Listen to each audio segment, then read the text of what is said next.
My name is Chloe. I'm 28 years old, and for the last 7 years, I've been what my family lovingly calls a pixel pusher. During a family dinner, my mother and brother laughed at my job, calling it a cute little hobby right in front of my boss. They were still wiping tears of mirth from their eyes when he stood up, cleared his throat, and announced that their little pixel pusher was about to become his new multi-million-dollar business partner. The silence that followed was the most satisfying sound I'd ever heard. If you've ever felt undervalued by the people who should have been your biggest fans, stick around. Before I dive into this story, drop a comment and let me know where you're watching from. And don't forget to hit that like button and subscribe for more stories about finding your voice when everyone else is trying to silence you. My life wasn't supposed to turn out this way. I had dreams of canvas and oil paints, of studying art in Florence under a scholarship I had worked my entire high school life to earn. But life has a cruel way of rewriting your plans. The year I graduated, my father passed away after a swift, brutal battle with cancer. He left behind a mountain of medical debt and a family gasping for air. My mother, Susan, was a wonderful homemaker, but had been out of the workforce for 2 decades. My younger brother Leo was just starting college, full of big dreams and an even bigger sense of entitlement. So I made a choice. I declined the scholarship to Florence and took a junior graphic designer position at a small, promising firm called Finch Creative. It wasn't oil paints, but it was a steady paycheck. A paycheck that over the next 7 years became the bedrock of my family's survival and then their comfort. I paid off the last of the medical bills. I covered the mortgage payments so my mother wouldn't have to sell our childhood home. I paid for Leo's tuition, his rent, and funded not 1 but 3 of his failed once-in-a-lifetime startup ventures. To them, I was the reliable, boring background utility. I was the quiet hum of the refrigerator, always there, always working, but never truly noticed until it stops. Leo, on the other hand, was the fireworks display. He was charismatic, charming, and always chasing the next big thing. His first venture was a gourmet subscription box for artisanal dog treats. I funded his inventory, which ended up molding in our garage after he miscalculated the shipping logistics. He lost $5,000 of my money. My mother just patted his back and said, "At least you're trying, sweetie. Your sister could learn a thing or two about taking risks." The second venture was a drone delivery service for coffee. He spent $10,000 again, my money, which I'd been saving for a down payment on a small condo, on 2 high-end drones. One crashed into a neighbor's oak tree on its maiden voyage, and the other was promptly banned by local ordinances. When I gently suggested he might need a more solid business plan, my mother accused me of being jealous of his ambition. "Not everyone is content to just color in boxes on a computer all day, Chloe," she'd said, her voice dripping with disappointment.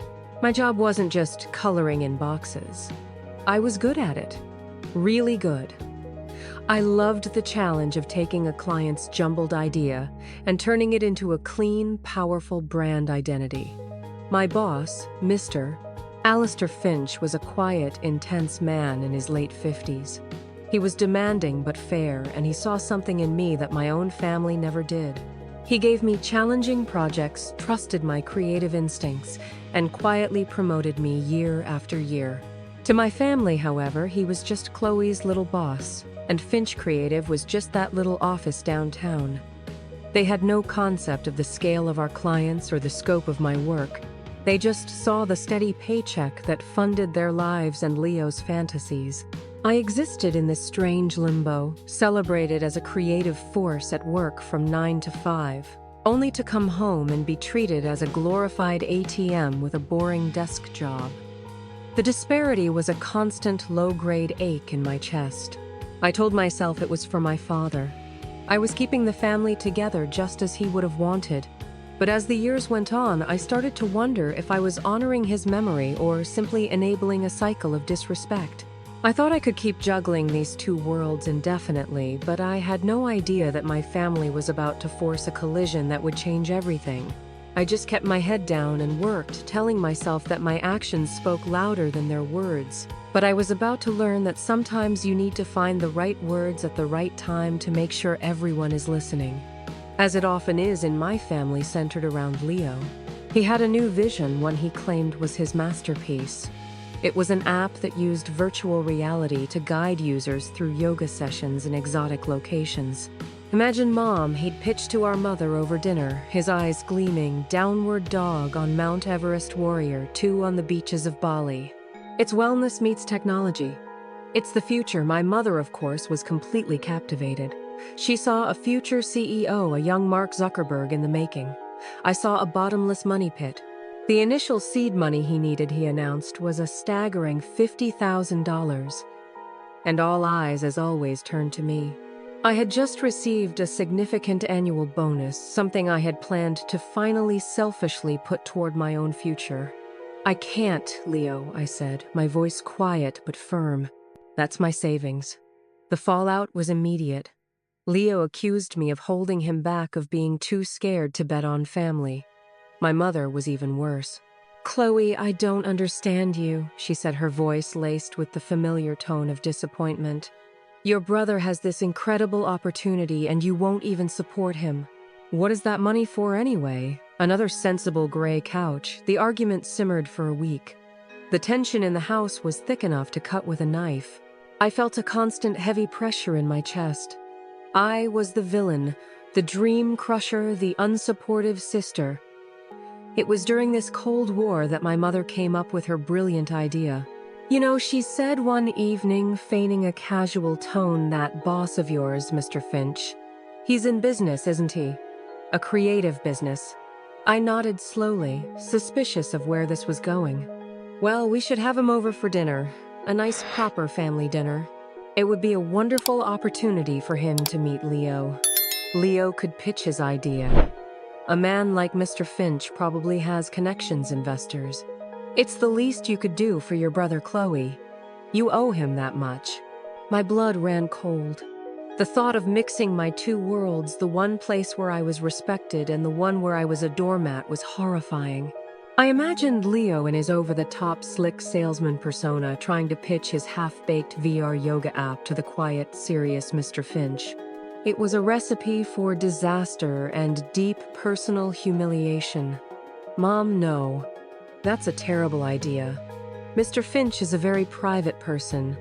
We have a professional relationship. It's not appropriate." "Nonsense," she'd scoffed. "It's called networking. It's how the real world works. Something your brother understands. You just have to ask him. If you won't fund Leo's dream, at least open a door for him." She framed it as an ultimatum. If I didn't invite my boss to dinner, it would be definitive proof that I was actively sabotaging my own brother. For the next 3 days, she gave me the silent treatment, communicating only through heavy sighs and martyred looks. Leo would leave pamphlets for his business plan, mostly stock photos and buzzwords, on my pillow. The pressure was immense.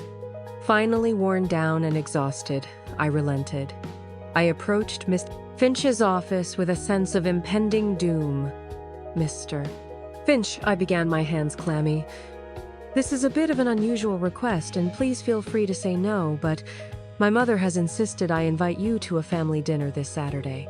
He looked up from the proofs he was reviewing, his expression unreadable. I braced myself for a polite refusal. Instead, after a long pause, he simply said, "Saturday." "What time?" I was stunned. "7 o'clock, I'll be there," he said, before returning to his work. I walked back to my desk in a daze. Why had he agreed? Maybe he was just being polite. Maybe he was curious. Or maybe, and this thought filled me with dread, he was about to see the messy, dysfunctional reality of the person he trusted with his company's most important projects. The dinner was set. The stage was prepared for a train wreck. I spent the rest of the week filled with a nauseous anxiety, trying to prepare myself for the inevitable embarrassment. I had no idea that the humiliation waiting for me was far worse than anything I could have imagined. The days leading up to the dinner were a masterclass in my family's unique brand of psychological warfare. The atmosphere in the house shifted from icy silence to a cloying, performative excitement. My mother went into a frenzy of planning, buying expensive cuts of steak and a bottle of wine that cost more than my weekly groceries. It wasn't for me, or even for our guest. It was a stage prop for the Leo show. The first incident happened on Tuesday. I came home from a grueling 10-hour workday to find Leo and my mother at the dining table, surrounded by my professional portfolio. It was my private collection of my best work, the pieces I was most proud of, which I kept in a leather-bound case in my room.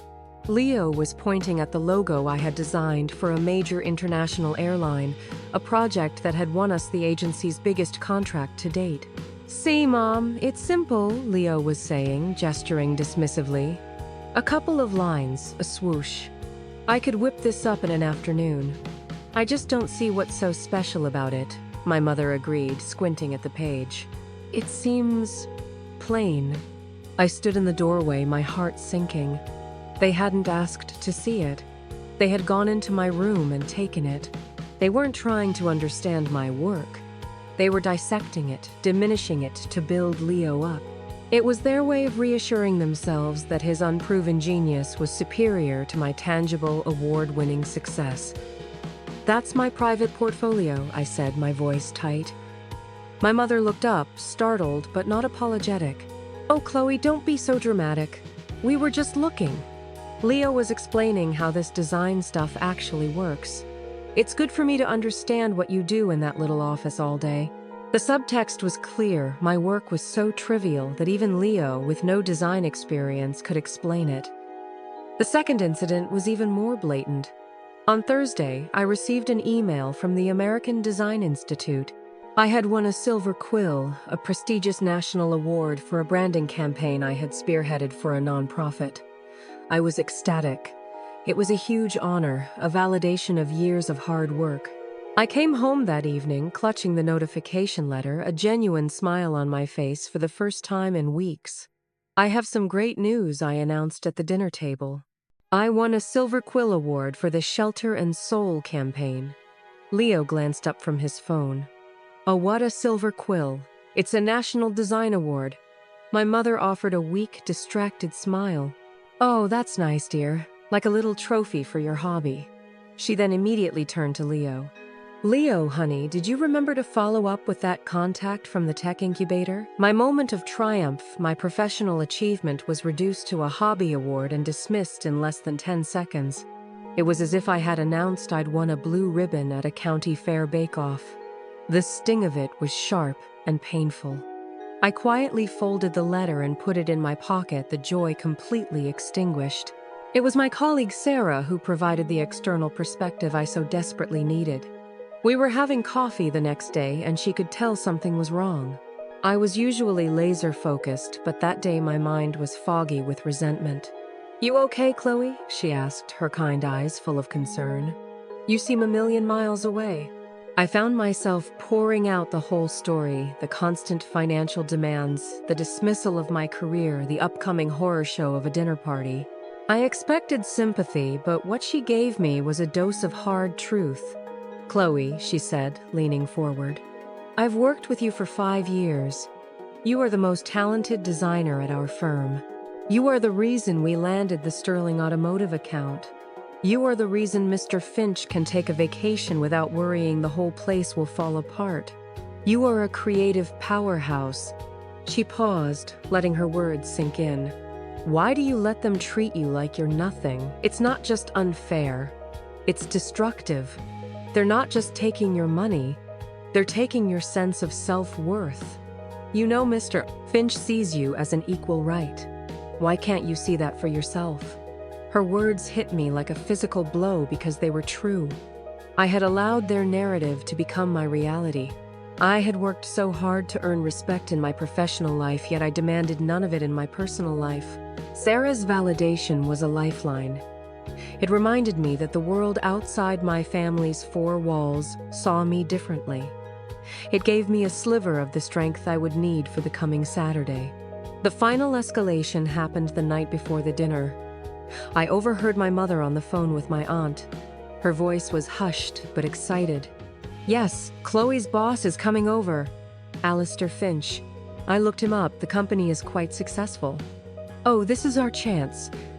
Leo is going to present his VR yoga idea. If this Mr. Finch is smart, he'll see Leo's potential immediately. It's so hard for brilliant minds like Leo to get a start. Chloe's job has been a good, stable little thing to help us out, but Leo is the one who's going to make this family's name known. I stood frozen in the hallway, listening to my own mother frame my entire career, the career that kept a roof over her head, as a temporary support system for my brother's inevitable stardom. I wasn't a daughter, I was a launch pad. A functional, necessary, but ultimately disposable piece of equipment. That was the moment I stopped feeling hurt and started feeling a cold, quiet rage. They didn't just misunderstand my value, they had willfully chosen to ignore it. They had constructed a reality where I was small so that Leo could seem big. The dinner on Saturday was no longer just a hurdle to be endured. It was going to be a reckoning. I went to bed that night, not with dread, but with a strange, chilling sense of clarity. They thought they had set the stage for Leo's triumph. They had no idea they had actually just set the stage for their own downfall. Saturday arrived like a storm cloud on the horizon. I spent the day in a state of detached calm, the anger from the night before, having settled into a hard, protective shell around my heart. I dressed simply in a black dress and flats my usual work attire. My mother, however, was dressed as if she were meeting royalty in a new silk blouse and pearls. Leo was practically vibrating with nervous energy, pacing the living room in a blazer that was too tight in the shoulders, rehearsing his pitch under his breath. Mr. Finch arrived at precisely 7 o'clock. He was, as always, impeccably dressed in a simple, well-tailored suit, and he carried a bottle of wine that I knew from a glance cost more than our entire dinner. "Alistair, what a pleasure," my mother gushed, taking the wine as if she were an old friend. "Please come in, make yourself at home." Leo, swooped in hand, outstretched his smile wide and predatory. "Leo Vance. A pleasure to meet you, sir. I'm a big admirer of your work in the creative space." "Mr." Finch shook his hand, his expression neutral, but his eyes briefly met mine over Leo's shoulder with a look I couldn't quite decipher. Dinner was an excruciating performance. My mother and Leo dominated the conversation, steering every topic back to entrepreneurship, venture capital, and disruptive technologies. They asked Mr. Finch about his business, but they didn't listen to his answers. They were just waiting for their opening. I remained mostly silent, offering polite one-word answers when addressed. I watched as my family, in their eagerness to impress, completely misread the man sitting at our table. They saw a small business owner, a potential stepping stone. They failed to see the quiet intelligence, the sharp, analytical gaze that missed nothing. The breaking point, the moment that shattered my protective shell and exposed the raw nerve of 7 years of resentment, came during the main course. My mother, after a long and rambling monologue about Leo's visionary qualities, turned to Mr. Finch with a conspiratorial smile. "You know, Alistair," she said, dabbing her lips with a napkin, "we are so grateful for the opportunity you've given Chloe. It's been such a wonderful, stable little job for her while Leo gets his real career off the ground." Mr. Finch raised an eyebrow. "Stable? Oh, absolutely," Leo chimed in, laughing. "She's the best little pixel pusher a family could ask for. We joke that she just colors for a living. Click, click, make the logo bigger," he mimed, clicking a mouse, a goofy, condescending grin on his face. And then my mother laughed. It wasn't a small chuckle. It was a full, unrestrained laugh, a sound of genuine amusement at the expense of my life's work. She threw her head back and laughed, as if Leo had just told the funniest joke in the world. They were laughing at me. Not behind my back, but right to my face in front of the one person whose professional respect I valued more than anything. In that moment, everything else faded away. I saw my scholarship to Florence turning to ash. I saw the thousands of dollars I had poured into Leo's failed dreams. I saw every late night I had spent perfecting a design, every weekend I had given up, every time I had swallowed my own needs for their comfort. And this was my reward. To be a punchline at my own dinner table. I felt the blood drain from my face. My hands trembled under the table. I looked at Mr. Finch, expecting to see pity or embarrassment in his eyes. Instead, I saw that same unreadable expression, but his gaze was fixed on me, steady and intense. It was as if he was waiting for something. I slowly placed my fork and knife on my plate, the clink of metal against ceramic sounding unnaturally loud in the sudden silence that followed their laughter. "Excuse me," I whispered, my voice hoarse. I need some air." I stood up my chair, scraping against the hardwood floor, and walked out of the dining room, my mother's confused "Chloe, where are you going?" echoing behind me. I fled to the back porch, gasping for air, the sound of their laughter still ringing in my ears. I felt broken and utterly alone. I had no idea that my boss was about to follow me out and hand me the weapon I needed to burn their world to the ground. The cool night air was a shock to my heated skin. I leaned against the railing of the small back porch, wrapping my arms around myself, as if to hold the shattered pieces of my dignity together. Tears I hadn't allowed myself to cry for years burned behind my eyes. It wasn't just the insult. It was the finality of it. The realization that they would never see me, never value me, no matter what I did or how much I sacrificed. The screen door creaked open behind me. I didn't turn around, assuming it was my mother coming to deliver a lecture on being rude to guests. "Chloe." It was Mr. Finch's voice, calm and low. I hastily wiped my eyes, embarrassed that he had witnessed my breakdown. "I'm so sorry, Mr. Finch," I mumbled, keeping my back to him. "My family, they don't understand. This was a mistake." "On the contrary," he said, coming to stand beside me at the railing, not looking at me, but out at the dark yard. "I think this evening has been incredibly clarifying." I risked a glance at him. His face was silhouetted against the light from the dining room, but I could see there was no judgment in his expression. "They have no idea who you are," he stated, not as a question, but as a fact.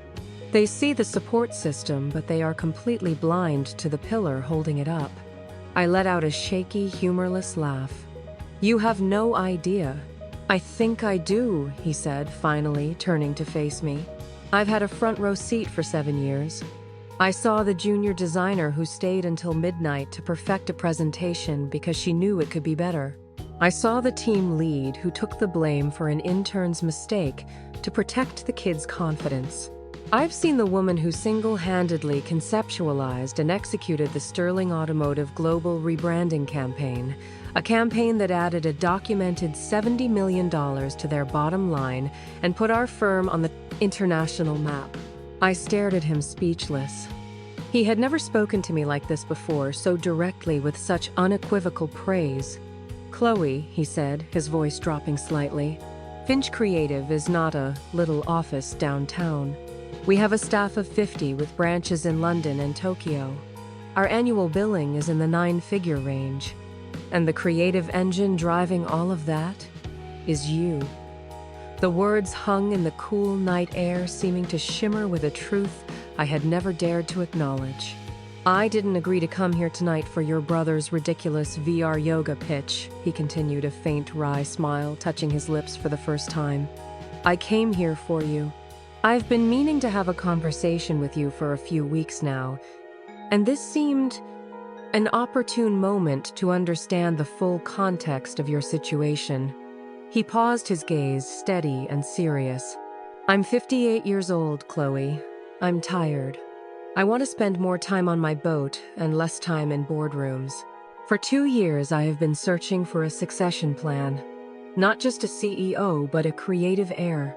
Someone who understands the soul of this company because they helped build it." My heart started to pound in my chest, a slow, heavy rhythm. "The board approved my proposal last Tuesday," he said. "I'm not looking for a new executive creative director. I'm looking for a partner. I am officially offering you a 40% equity stake in Finch Creative, the title of managing partner, and a seat at the head of the table, right next to mine." I couldn't breathe. It felt like the world had tilted on its axis. Partner 40%, the numbers were so large, so life-altering, they didn't seem real. It was a dream, a fantasy I would never have allowed myself to have. This evening, he went on, his voice hardening slightly as he glanced back toward the dining room, has only solidified my decision. Your talent is matched only by your resilience. But resilience shouldn't be a permanent state of being. It's time you were in an environment both professionally and personally that reflects your true worth. He looked at me, and for the first time I saw not just my boss, but a mentor, an ally. The question is, Chloe, are you ready to claim it? Because my offer is effective immediately, and I was planning on making the announcement at our company-wide meeting next Friday. But I find myself in the mood to move up the timeline. A plan began to form in my mind, audacious and terrifying. The hurt from moments ago was being replaced by a white-hot resolve. What do you have in mind? I asked, my voice surprisingly steady. I have in mind, he said, a glint in his eye, that we walk back into that dining room. You will take your seat, and you will allow me to properly introduce my new business partner to your family. For 7 years, I had played the part they assigned me. But as I stood on that porch, I realized the show was over. It was time for a new director, a new script, and a final act they would never see coming. We walked back into the dining room together. The air was thick with a smug, awkward silence. My mother and Leo looked up, surprised to see me even more. Surprised to see Mr. Finch trailing behind me with a look of serene determination on his face. They clearly expected me to offer a tearful apology for my emotional outburst. There you are, Chloe, my mother said, her tone a mixture of annoyance and strained politeness for her guest's sake. We were getting worried. Are you feeling better? I'm feeling perfectly fine, I said, my voice clear and even. I walked to my chair and sat down, meeting her gaze without flinching. Leo smirked. Good. Because you left right when things were getting interesting. As I was about to explain to Mr. Finch, the VR yoga market is poised for exponential growth. That won't be necessary, Leo, Mr. Finch interrupted calmly, taking his seat. His voice, though quiet, cut through Leo's self-important chatter like a scalpel. The entire table fell silent. He commanded the room without raising his voice an inch.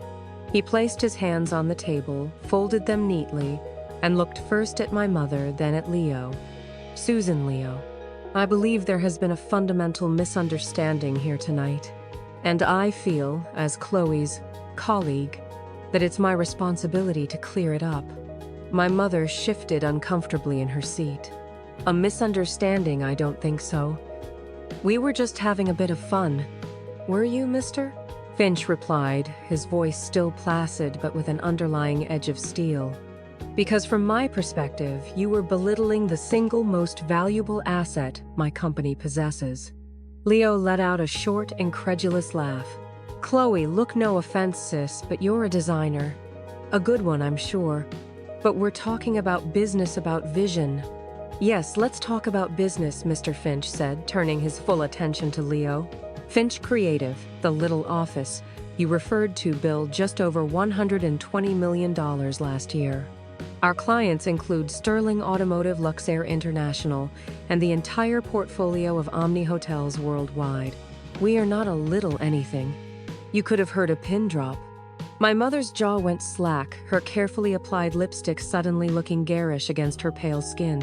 Leo's smug expression dissolved, replaced by a look of stunned disbelief. And the pixel pusher you find so amusing, Mr. Finch continued, his gaze shifting to me with unmistakable respect, is the architect of our success. The swoosh you dismissed, Leo, was the centerpiece of the Luxair rebranding that secured us a 10-year, $30 million contract. The Hobby Award Chloe won last week was for a campaign that raised over $5 million for homeless shelters and won our firm more positive press than a decade of advertising. Her coloring has paid for this house your education and, if I'm not mistaken, the seed money for several of your ventures. He let that last word hang in the air, heavy with unspoken judgment. Leo shrank in his seat, his face turning a blotchy red. My mother found her voice first, a weak, stammering whisper. We had no idea. Chloe never told us. Did you ever ask Mr. Finch countered his question sharp and direct. Did you ever show a genuine interest in her work beyond the paycheck it provided, or did you simply assume that your son's unproven potential was inherently more valuable than your daughter's demonstrated and extraordinary success? The truth of his words was so brutal, so precise that no one could answer. He had stripped away all their delusions in under 2 minutes. He then stood up holding his wine glass. But I did not come here tonight to rehash the past. I came here to formalize the future. He looked directly at me, and the entire room followed his gaze. As of last Tuesday, the board of Finch Creative unanimously approved my succession plan. I am restructuring the company, and I will be moving into the role of chairman. He raised his glass. Which is why I am both honored and profoundly pleased to be the first to announce that the new managing partner and 40% owner of Finch Creative is Chloe Vance. The silence that followed was absolute. It was a vacuum devoid of air, sound, and comprehension. My mother stared at me, her eyes wide with a cocktail of shocked confusion and a dawning, horrified understanding. Leo looked as if he had been physically struck. His mouth opened and closed silently like a fish out of water. Then the gears in their minds began to turn, and the shock was replaced by something else calculation. I could see it in their eyes. They weren't seeing me, their daughter, their sister. They were seeing a 40% owner of a $100 million company. My mother was the first to break her voice, a syrupy, unnatural coo. Chloe, sweetheart, a partner, why didn't you tell us? Oh, we are so proud of you. This is incredible news. Leo, recovering quickly, jumped in. Wow, Chloe, a partner. That's amazing. You know, with your new position and my VR yoga concept, we could be an unstoppable team. A family dynasty. The hypocrisy was so blatant, so shameless, it was almost breathtaking. Moments ago, they were laughing at me. Now they were trying to hitch their wagons to my star. I stood up slowly, my own glass of water in my hand.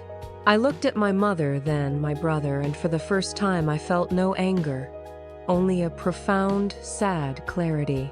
The time for you to be proud of me was 7 years ago, I said, my voice quiet, but carrying across the silent room. The time to support me was when I was paying for your failed dreams. The time to respect me was 5 minutes ago when you were laughing at my little hobby. I looked at Mr. Finch. Thank you, Alistair. I accept. Then I turned back to my family. This dinner is over. My financial support for this family is also over. Leo, I wish you the best of luck with your future. You will be pursuing it on your own. I placed my napkin on the table and walked out of the dining room, leaving them sitting in the wreckage of their own making. I didn't know where I was going, but I knew with every fiber of my being that I was never looking back. I didn't stop walking until I reached the front door.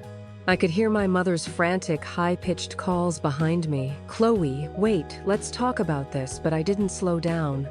Mr. Finch caught up with me on the front steps, my coat in his hand. Are you all right? He asked, his voice laced with genuine concern. I will be, I said, taking the coat. And I knew it was true.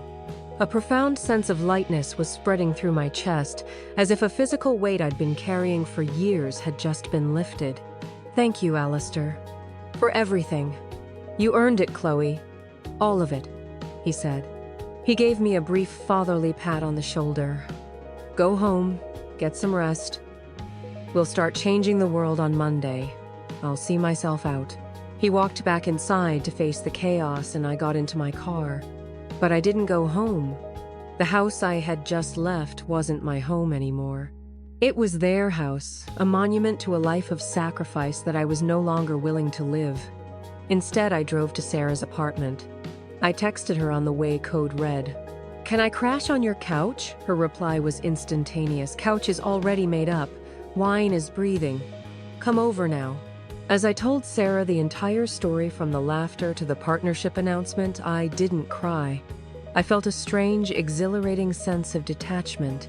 It was as if I was recounting a story about someone else, a timid, browbeaten girl I used to know.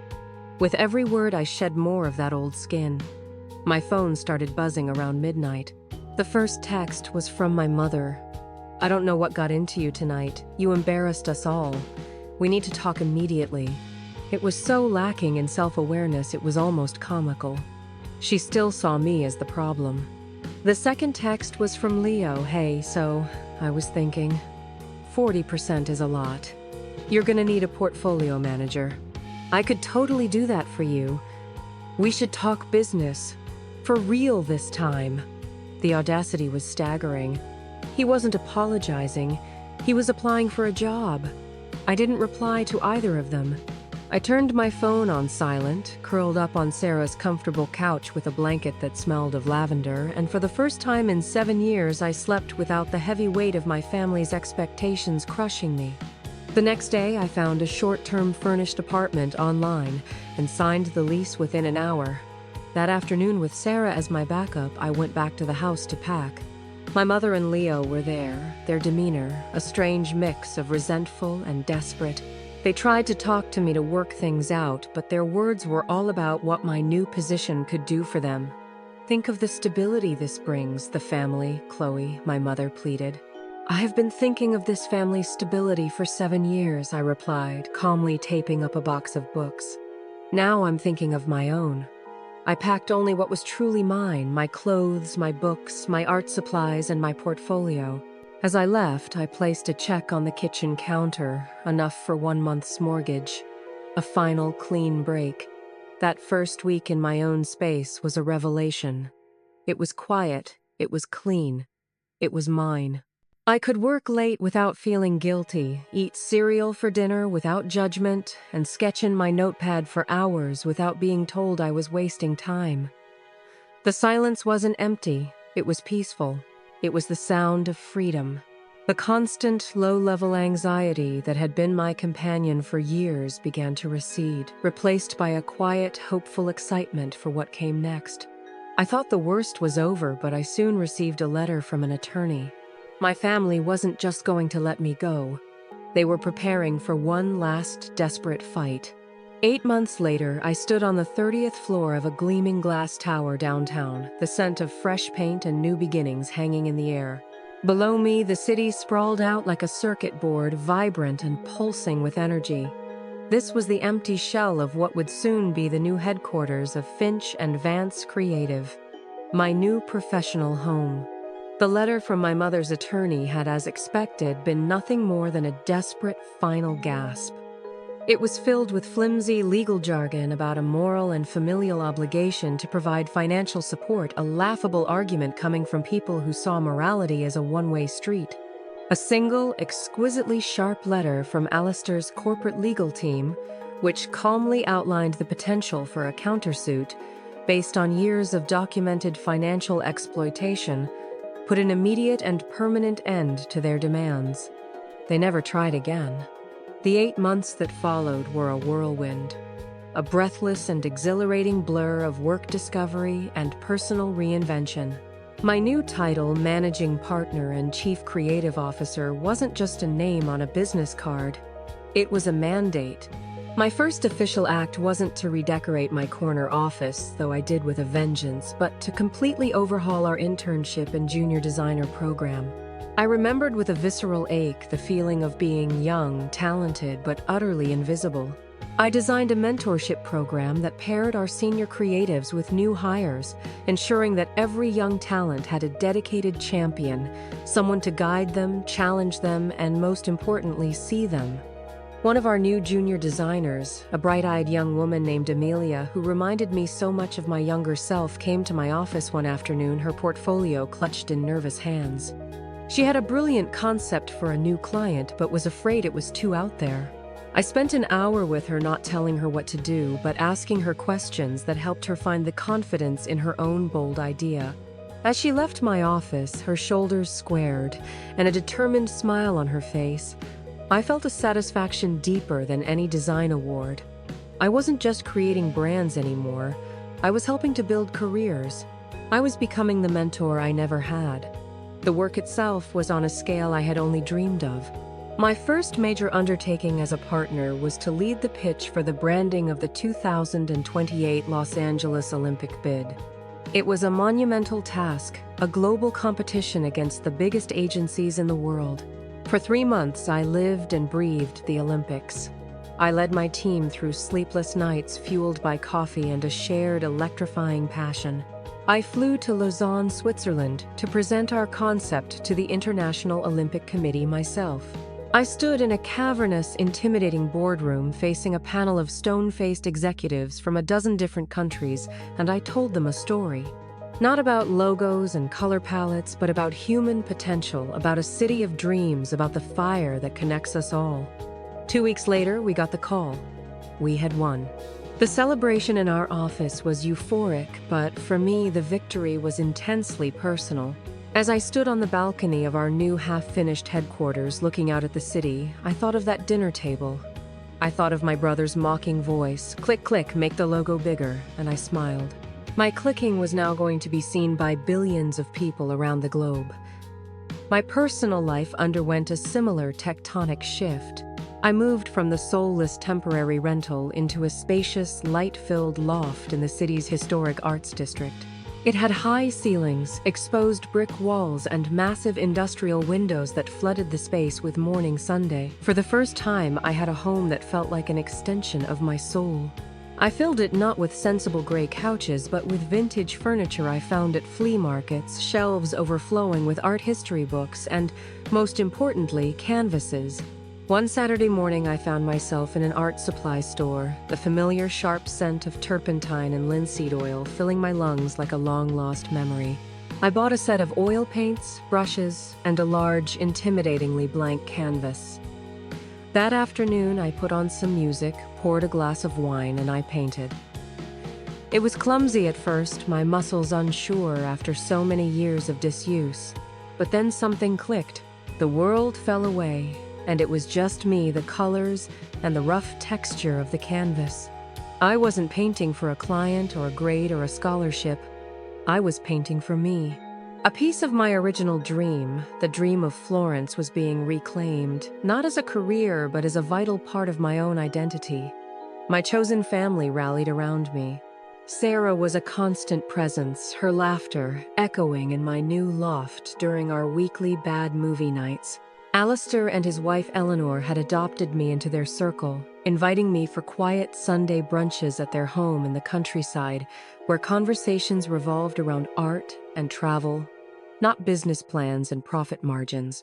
I was building a life rich with genuine connection, a stark contrast to the transactional relationships I had left behind. I only heard about my family in sporadic updates from my aunt, who walked a careful tightrope of familial loyalty. The news was as predictable as it was sad. As I had suspected without me, as his personal venture capitalist Leo's VR yoga empire failed to launch. He had, according to my aunt, burned through his meager savings within 2 months trying to hire developers who laughed at his incoherent business plan. One afternoon, I had a jarring glimpse into his new reality. I was at the city's largest mall doing some research for a retail client. As I walked through the bustling food court, I saw him. He was standing behind a garishly bright kiosk that screamed 50% off phone cases. He wore a cheap, ill-fitting red polo shirt with the company's logo on it, a stark contrast to the designer blazers he used to favor. His shoulders, which he used to hold with such theatrical confidence, were slumped forward. He was trying to flag down a potential customer, his sales pitch sounding tired and rehearsed. Our eyes met for a fleeting second across the crowd. I saw a flicker of recognition followed immediately by shame as he quickly turned away, pretending to adjust a display. I felt a brief, sharp pang of pity, but it was quickly replaced by a sense of clarity. This was not my fault. This was the consequence of his own choices, the inevitable result of a life built on shortcuts and someone else's hard work.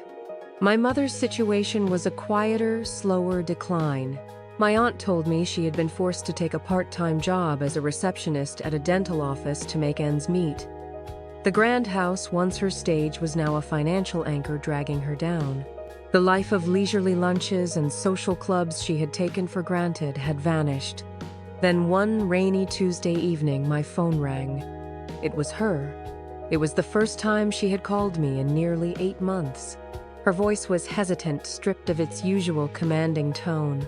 "Chloe," she said, her voice small. "Your aunt." She told me about the new building. "It sounds impressive." "It is," I replied, my voice calm, my hand steady.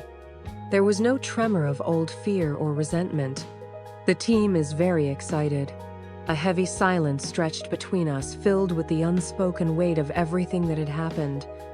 "I saw your picture," she finally continued, her voice cracking slightly. "In that business magazine. You were on the cover. You looked happy." "I am Mom," I said, and the truth of that simple statement resonated deep in my bones. I was happy, genuinely, profoundly happy. "We were wrong," she whispered, and the words tumbled out in a broken rush. The confession of a woman who had finally run out of illusions. About everything. About your job, about your brother, about you. I was so busy looking at the son I hoped he would become, that I refused to see the incredible daughter standing right in front of me the whole time. "I am so sorry, Chloe." The apology I had once thought would heal me finally arrived. But as I listened, I realized I no longer needed it. My healing hadn't been waiting for her permission. I had done it on my own. The validation I had craved for so long now felt extraneous. "Thank you for saying that, Mom," I said. And to my own surprise, I meant it. The anger had long since faded, leaving behind only a quiet, sad peace. "I appreciate you calling. I didn't offer to help. I didn't offer to pay the mortgage. I didn't promise to come over for dinner. I offered her the quiet dignity of my forgiveness, but also the firm boundary of my new life." We began to speak occasionally after that brief, polite calls on holidays and birthdays. She learned to ask about my work, and I learned to answer without needing her approval. The relationship was not repaired. It was replaced with something new, something more honest and far more distant. The justice I had found wasn't in watching them fail. It was in giving myself the freedom to succeed completely and utterly on my own terms. I had rebuilt my career and my home. I had redefined my relationship with my family. But I realized there was one final piece of my past I needed to confront before I could truly, finally be free. The final piece of my past I needed to confront wasn't a person or a place. It was a ghost. The ghost of the girl who had willingly, silently sat at that dinner table for 7 years, absorbing disrespect like a sponge. The girl who had declined a scholarship to Florence. The girl who had funded one foolish dream after another, telling herself it was loyalty, when in truth it was a profound lack of self-worth. The final piece was forgiving myself. This realization didn't come in a sudden dramatic flash. It was a slow, quiet dawn that broke over many months. It came in pieces. It came one evening when I was reviewing our agency's quarterly financials with Alistair. The numbers on the spreadsheet were staggering, a testament to our growth. As he pointed out a particularly successful profit margin from a campaign I had led, he said casually, "You have a natural instinct for this, Chloe. A rare blend of creative vision and business acumen." I just nodded, but later that night, sitting alone in my loft, his words echoed. Business acumen. My mother's voice immediately followed in my memory. Not everyone is content to just color in boxes on a computer all day. For years, I had internalized her narrative. I was the safe, unimaginative one. Leo was the ambitious risk-taker. But the evidence, the cold, hard numbers on that spreadsheet told a different story. Who was the real businesswoman in the family? The one who built a career, managed teams, and generated millions in revenue, or the one who burned through borrowed money with no return? Forgiving myself started with dismantling the lies I had been told and had told myself about who I was. Another piece of forgiveness came during a visit to my aunt. She had been the quiet, neutral party in our family drama, and she was now the fragile bridge between my new life and my old one. We were having tea, and she was recounting a recent frustrating conversation with my mother. "Your mother still doesn't quite get it," my aunt sighed. "She said to me last week, 'I just don't understand why Chloe had to be so dramatic.' Why, she couldn't have just told us about her promotion quietly. And I had to explain to her, Susan, that you didn't give her the space for a quiet announcement. You created a stage for mockery, so she was forced to create a stage for her triumph. In that moment, hearing my aunt articulate the dynamic so clearly, I felt a weight lift. The guilt I still carried for the scene I had caused at that dinner, for the public nature of their humiliation, began to dissolve. It wasn't my choice, it was a reaction. I had been pushed into a corner, and the only way out was to fight. Forgiving myself meant accepting that my dramatic act of self-preservation was not an overreaction. It was a necessary and long overdue correction. The greatest lesson I learned from this entire journey wasn't about the mechanics of business or the principles of design. It was about the economy of value. For my entire adult life, I had allowed my family to be the sole appraisers of my worth. They put a price tag on me, and it was a bargain.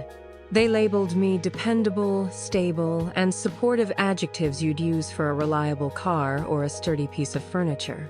They were words of utility, not of brilliance. They never saw me as visionary, powerful, or extraordinary, because acknowledging my true value would have fundamentally broken the dysfunctional ecosystem of our family.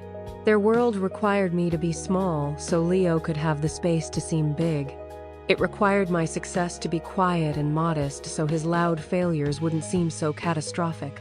The moment I stopped accepting their appraisal and began to trust the valuation I was receiving everywhere else, from my clients, from my colleagues, from Alistair, was the moment my personal stock began to soar. Your worth is not a negotiation. It's not something to be debated at a dinner table or determined by a committee of your relatives. It is a fundamental, inalienable fact of your existence, and you are the only one who has the authority to declare it. Anyone who tries to devalue you is simply trying to get you on sale, and you must refuse to be discounted. I also learned a hard truth about what family means. I used to believe it was about unconditional support, about being there for each other no matter what. I now believe that's a dangerous oversimplification. Unconditional support can easily become a one-way street, a pipeline of resources flowing from the capable to the entitled. True family, I've discovered, is reciprocal. It's a place where your victories are celebrated, not minimized. It's a place where your boundaries are respected, not seen as a personal attack. It's a place where you are loved, not for what you provide, but for who you are. Anyone who consistently makes you feel small, exhausted, or unseen in order to serve their own needs is not family. They are an anchor, and you have every right, in fact, a responsibility to yourself to cut the rope. My life now is full, rich in ways I couldn't have imagined 8 months ago. My career is more than a job.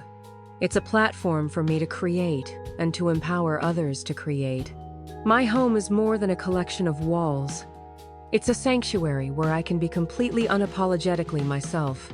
And I have built a new family, a chosen family bound not by blood but by mutual respect and genuine affection. It's Sarah who still comes over for bad movie nights. It's Alistair and Eleanor who have become surrogate parents, offering wisdom without expectation. It's my team at the agency, a vibrant community of creatives who inspire me every single day. This is the family that nourishes me, the one I choose to invest in. So now I want to turn this over to you.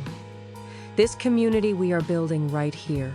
Have you ever been in a situation where you had to fight to define your own worth against the narrative your family or loved ones created for you? What was that turning point, that dinner table moment when you realized you had to stop accepting their valuation and claim your own? Share your story in the comments below. I promise you, I read every single one, and your stories of resilience give strength to us all. If this story resonated with you, if it touched on something true in your own life, please give this video a thumbs up, subscribe to the channel, and share it with someone who might be struggling to find their voice. Sometimes hearing another person's story can be the permission we need to start writing our own. Thank you for listening to my journey. Remember, never ever let anyone laugh at your dreams or diminish your accomplishments.